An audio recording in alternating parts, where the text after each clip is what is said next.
নির্বাচন পর্ব মিটতেই গ্রামীণ উন্নয়নে জোর সরকারের। পঞ্চায়েত স্তরে উন্নয়নের কাজে গতি আনতে এই পদক্ষেপ দক্ষিণ চব্বিশ পরগনা জেলা প্রশাসনের। পঞ্চায়েত স্তরের কর্মীদের নিয়ে বারুইপুর কারিগরি ভবনে একটি প্রশিক্ষণ শিবিরের আয়োজন করা হয়। এই প্রশিক্ষণ শিবিরে উপস্থিত ছিলেন বিধানসভার অধ্যক্ষ মাননীয় বিমান বন্দ্যোপাধ্যায়, দক্ষিণ চব্বিশ পরগনা জেলার জেলাশাসক সুমিত গুপ্তা, উপস্থিত ছিলেন জেলা পরিষদের সভাধিপতি নীলিমা মিস্ত্রি বিশাল। ত্রিস্তরীয় পঞ্চায়েত ব্যবস্থায় উন্নয়নের আরও জোয়ার আনতেই এবং সঠিকভাবে পরিষেবা মানুষের কাছে পৌঁছে দিতে এই পদক্ষেপ বলে জানা গিয়েছে। প্রশিক্ষণ শিবিরে উপস্থিত থাকার পর এই বিষয়ে বিধানসভার অধ্যক্ষ বিমান বন্দ্যোপাধ্যায় বলেন, উন্নয়নের কাজে একেবারে পঞ্চায়েত স্তরে যে সমস্ত অসুবিধে হয় তা নিয়ে আলোচনা হয়েছে বলে জানান তিনি। এই প্রশিক্ষণের পর কর্মীরা গ্রামে গিয়ে স্থানীয় বাসিন্দাদের সুযোগ সুবিধার কথা জানতে পারবেন। এর পাশাপাশি তারা যে সমস্ত নতুন পঞ্চায়েত সদস্য হয়েছেন তাদেরকেও এই বিষয়ে অবহিত করতে পারবেন বলে জানান তিনি। অন্যদিকে দক্ষিণ চব্বিশ পরগনা জেলা শাসক সুমিত গুপ্তা বলেন, আগামী 1.5 মাস ধরে এই ট্রেনিং পর্ব চলবে। এই প্রশিক্ষণের পর পঞ্চায়েতের ত্রিস্তরীয় স্তরে পরিষেবা দেওয়া আরও সুবিধা হবে বলে জানান তিনি। বারুইপুর থেকে উজ্জ্বল সরকারের রিপোর্ট, আমাদের টিভি।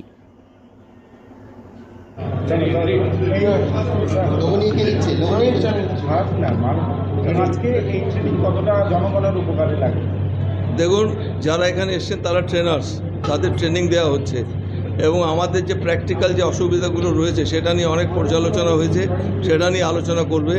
মানুষের পাশে গিয়ে দাঁড়িয়ে তাদের যে সহযোগিতা করা, তাদের অভাব অভিযোগ দূর করার যে রাস্তাঘাট, তা কীভাবে পঞ্চায়েতরা কাজকর্ম করবেন, যারা পঞ্চায়েতের নতুন নির্বাচিত রয়েছে তাদের ট্রেনিং দেওয়া অত্যন্ত গুরুত্বপূর্ণ কাজ।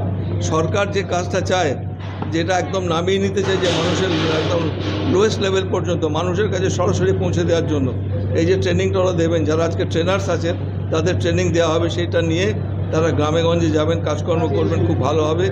আমি আমাদের আধিকারিকদের ধন্যবাদ জানাই, বিশেষ করে ডিএম সাহেব একটু ব্যস্ততার মধ্যে ছিলেন, কুলতলিতে যাওয়ার ছিল, আর ওইটা ক্যান্সেল করে বরঞ্চ আপনি এটাই আসুন, এটার গুরুত্ব অনেক বেশি। সুতরাং আজকে যারা এখানে এসছেন ট্রেনিং নিতে তারা অনেক উপকৃত হবেন, ভালো কাজ করবেন, এটাই আমার বিশ্বাস। মানে আজকে আমাদের সঙ্গে উপস্থিত রয়েছেন, সঙ্গে আমাদের সভাধিপতি ম্যাডাম, সহকারী সভাধিপতি এবং অন্যান্য আধিকারিকগণ এখানে রয়েছেন।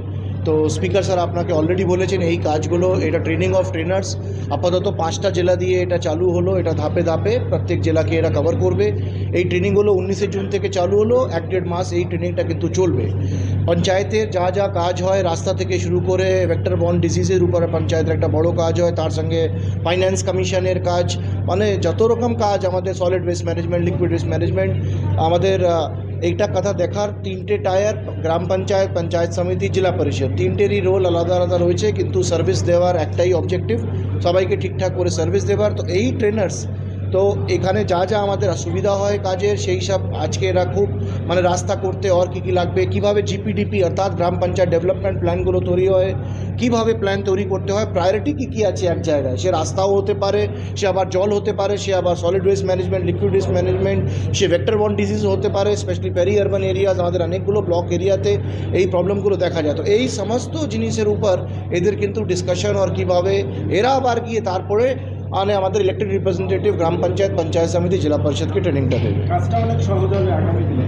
কাজটা যে কাজগুলো কিছু কিছু ক্ষেত্রে আটকে যেত সেটা অনেক সহজ হবে, নিশ্চয়ই সহজ হবে, নিশ্চয়ই, বিকজ এইটা আবার একটা কনসেপ্ট, যে নতুন নতুন কনসেপ্ট আমাদের আসছে, আবার কীভাবে টেকনোলজি এত ইউজ এখন বেড়ে যাচ্ছে, তো সেটাও ইউজ করার, অ্যান্ড যাদের যাদের যা ডাউট হবে সেটা তাদের জন্য ওদের ডাউট ক্লিয়ারিং সেশনও থাকবে। কতজন ট্রেনিংয়ে অংশ নিয়েছে আজকে আমাদের ট্রেনিংয়ে